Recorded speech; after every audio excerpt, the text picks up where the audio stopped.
అక్రమ అరెస్టు తీవ్రంగా ఖండిస్తూ ఉన్నాను. నేను ప్రశ్నిస్తూనే ఉంటాను. లేదు, ఈ అరెస్ట్ కి భయపడేది లేదు. ఖచ్చితంగా ఈ ప్రభుత్వాన్ని 6 గ్యారెంటీలుగా ప్రశ్నిస్తూనే ఉంటా. నా హుజరాబాద్ నియోజకవర్గ ప్రజల కోసం ప్రశ్నిస్తూనే ఉంటా. ఖచ్చితంగా భయపడేది మాత్రం లేదు. జై తెలంగాణ, జై తెలంగాణ.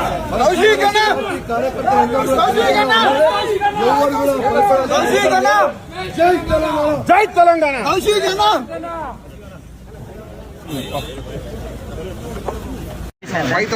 ఏమైనా కండిషన్స్ ఏమి లేవండి. జస్ట్ ఇలాంటి కేసులలో అంటే వీళ్ళు పోలీసుకు సంబంధించిన కేసులలో ఇన్వాల్వ్ కావద్దని చెప్పి చెప్పడం జరిగింది.